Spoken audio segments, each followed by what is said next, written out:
എൻ്റെ പേര് ശ്രീലക്ഷ്മി. ഞാൻ എറണാകുളം ജില്ലയിലെ തിരുവാങ്കുളത്ത് നിന്ന് വരുന്നു.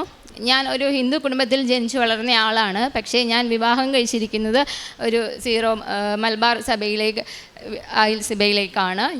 ഞാൻ 2018 ജ്ഞാനസ്നാനം സ്വീകരിച്ച് ദിയ മരിയ എന്ന പേര് സ്വീകരിച്ചു. ഞാൻ 2023 മാർച്ച് മാസത്തിലാണ് ആദ്യമായി ഇവിടെ വന്ന് ഉടമ്പടി എടുക്കുന്നത്. ഞാൻ അന്ന് UK പോകാൻ വേണ്ടിയിട്ടുള്ള പ്രിപ്പറേഷനിൽ ഇരിക്കുമായിരുന്നു. ആ സമയത്ത് ഞാൻ അങ്ങനെ അത് നിയോഗത്തിൽ വെച്ചു. അതിനുവേണ്ടി ട്രൈ ചെയ്തുകൊണ്ടിരുന്നു. ഇൻ്റർവ്യൂ ഒക്കെ പാസ്സായി. പക്ഷേ വിസയുടെ പ്രോസസ്സിങ്ങിലേക്ക് അടുക്കുന്തോറും പിന്നെ അതൊരു ഡിലേ ആയി വന്നു. പിന്നെ അത് ഞങ്ങൾ സ്റ്റോപ്പ് ചെയ്തു. വേറൊരു ഏജൻസീനെ സമീപിച്ചു. അതും ഇതുപോലെ തന്നെ പ്രോസസ്സിങ്ങുകളെല്ലാം നടന്ന് എല്ലാം ഒരുവിധമായി വന്നു കഴിയുമ്പോഴേക്കും പിന്നെ എന്തെങ്കിലുമൊക്കെ തടസ്സങ്ങളാൽ അത് നടക്കാതെ വന്നു.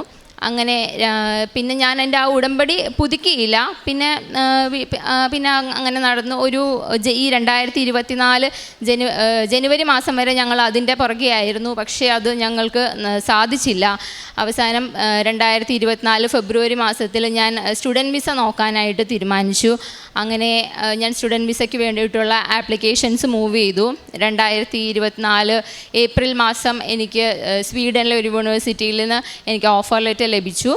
അതിനുശേഷം ഞാൻ അതിൻ്റെ വിസയ്ക്ക് വെച്ചപ്പോൾ ഇതുപോലെ എനിക്ക് ഇൻ്റർവ്യൂ ഉണ്ടെന്ന് പറഞ്ഞ ഇമിഗ്രേഷനിൽ നിന്ന് എനിക്കൊരു മെയിൽ വന്നു. ആ സമയത്ത് ഞാൻ കൃപാസനത്തിൽ വന്ന് പ്രാർത്ഥിച്ചു. ആ സമയത്ത് ഞാൻ അന്നിവിടെ ഉടമ്പടി പുതുക്കുവാനൊന്നും ആയിട്ടല്ല വന്ന് പ്രാർത്ഥിക്കാൻ വേണ്ടി വന്നിരുന്നപ്പോൾ ഒരു അങ്കിളിൻ്റെ സാക്ഷ്യം എന്നെ ഭയങ്കരമായിട്ട് ഇൻഫ്ലുവൻസ് ചെയ്തു. അപ്പോൾ എനിക്ക് അങ്ങനെ മനസ്സിൽ തോന്നി ഉടമ്പടി പുതുക്കണം എന്ന് ഞാൻ വിചാരിച്ചു. പക്ഷേ ആ സമയത്ത് ഞാൻ ചെയ്തില്ല. ജൂലൈ 18 എനിക്ക് ഇൻ്റർവ്യൂ. ഞാൻ ഇൻ്റർവ്യൂവിന് പോയി. ഇൻ്റർവ്യൂ എല്ലാം കഴിഞ്ഞ് ഞാൻ ഇവിടെ വന്ന് തിരിച്ച് ജൂലൈ 27 ഞാൻ ഉടമ്പടി പുതുക്കി. അത് കഴിഞ്ഞിട്ട് പ്രാർത്ഥനയും വിശ്വാസവും ഉറച്ച് ആദ്യത്തെ ഉടമ്പടിയിൽ ജീവിതത്തിനേക്കാളും നല്ല രീതിയിൽ എനിക്ക് ഉടമ്പടിയിൽ ജീവിക്കുവാനായിട്ടുള്ള ഒരു കൃപാവരം ലഭിച്ചു. അന്ന് ഇതുപോലെ ഉടമ്പടി എടുത്ത് ക്ലാസ് കഴിഞ്ഞ് താഴെ വന്നു കഴിഞ്ഞപ്പോൾ സിസ്റ്റർ പറഞ്ഞു, നിങ്ങളുടെ ഉടമ്പടിയിലെ നിയോഗങ്ങൾക്ക് വേണ്ടി ആവരുത്, അതെനിക്ക് സാധിച്ചു കിട്ടണമേ എന്നായിരിക്കരുത് നിങ്ങൾ പ്രാർത്ഥിക്കേണ്ടത്. നിങ്ങൾക്ക് ഈ ഉടമ്പടി വിശ്വസ്തയോടുകൂടി ജീവിക്കുവാനുള്ള കൃപാവരം ലഭിക്കണമേ എന്ന് നിങ്ങൾ പ്രാർത്ഥിക്കണം എന്ന് പറഞ്ഞു. അത് സിസ്റ്ററിൻ്റെ വാക്കുകൾ എന്നെ ഭയങ്കരമായിട്ട് സ്ട്രൈക്ക് ചെയ്തു. അല്ലാതെ നിങ്ങൾ ഇപ്പോൾ 1 അല്ല 10 അല്ല 100 പ്രാവശ്യം നിങ്ങൾ ഉടമ്പടി പുതുക്കിയാലും നിങ്ങളുടെ നിയോഗങ്ങൾക്ക് വേണ്ടി മാത്രമായിട്ടിരുന്നാൽ നിങ്ങൾക്കത് സാധിച്ചു കിട്ടില്ല എന്ന് സിസ്റ്റർ അന്നിങ്ങനെ പറഞ്ഞത് എന്നെ ഭയങ്കരമായിട്ട് ഇൻഫ്ലുവൻസ് ചെയ്തു.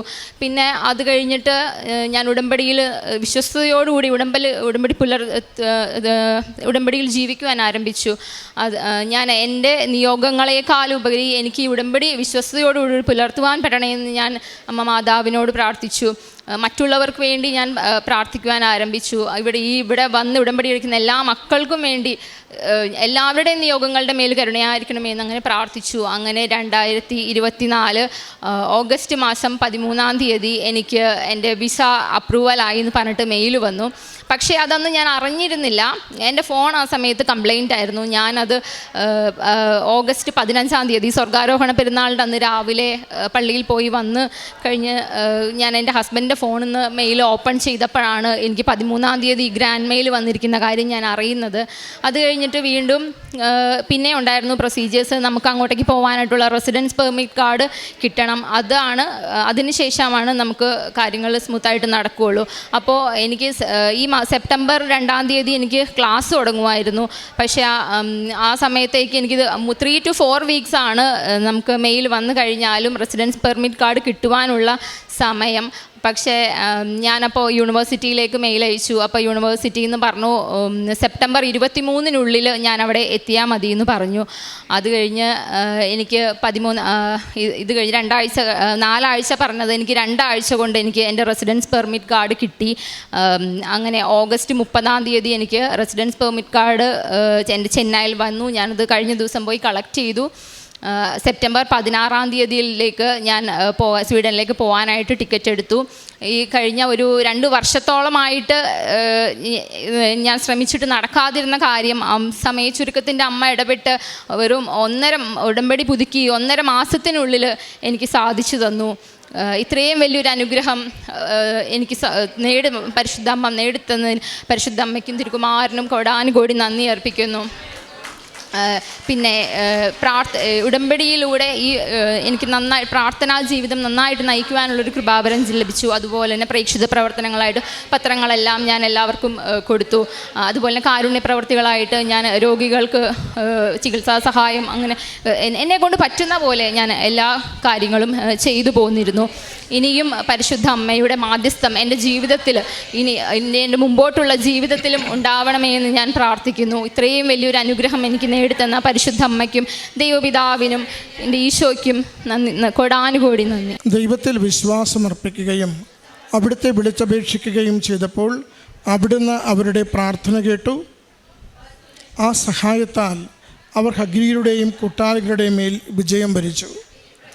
പരിശുദ്ധമ്മയുടെ തിരുസവിധത്തിൽ മകളുടെ OET പരീക്ഷാ വിജയത്തിന് വേണ്ടിയുള്ള നിയോഗം സമർപ്പിച്ച് ഉടമ്പടി എടുത്തതിനെക്കുറിച്ചാണ് സൂചിപ്പിക്കുന്നത്.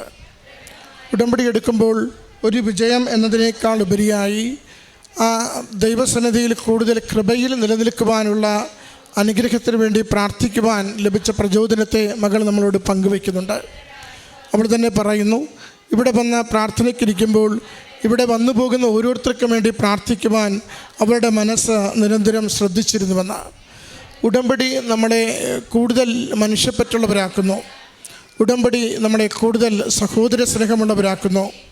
ഉടമ്പടി നമ്മളെ കൂടുതൽ ദൈവാനുഭവമുള്ള വ്യക്തികളാക്കി രൂപപ്പെടുത്തുന്നു. ഉടമ്പടി നമ്മളെ ഹൃദയത്തിൻ്റെ കറകളെയും കുറവുകളെയും കഴുകി വെടിപ്പാക്കി നൈർമല്യത്തോടുകൂടി മറ്റുള്ളവരെ അനുഗ്രഹിച്ച് പ്രാർത്ഥിക്കുവാൻ പ്രാപ്തിയുള്ളവരാക്കി മാറ്റുന്നു.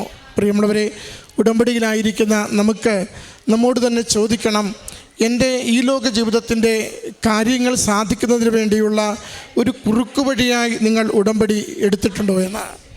ഇവിടെ താൽക്കാലിക നേട്ടങ്ങൾക്ക് വേണ്ടിയുള്ള എളുപ്പവഴിയായി ഉടമ്പടി എടുക്കുന്നുവെങ്കിൽ അത് നമ്മുടെ ഉടമ്പടി ജീവിതത്തിൻ്റെ പരാജയമാണ്. മറിച്ച് ദൈവം നമുക്ക് അവിടുത്തെ അറിയുവാനും സ്നേഹിക്കുവാനും നമ്മുടെ ആത്മാവിനെ സംരക്ഷിച്ചുകൊണ്ട് ജീവിതത്തെ മുന്നോട്ട് നയിക്കുവാനും ഒരു വെളിച്ചം നൽകിയിരിക്കുന്നു ഈ ഉടമ്പടി പ്രാർത്ഥനാ ജീവിതത്തിലൂടെ.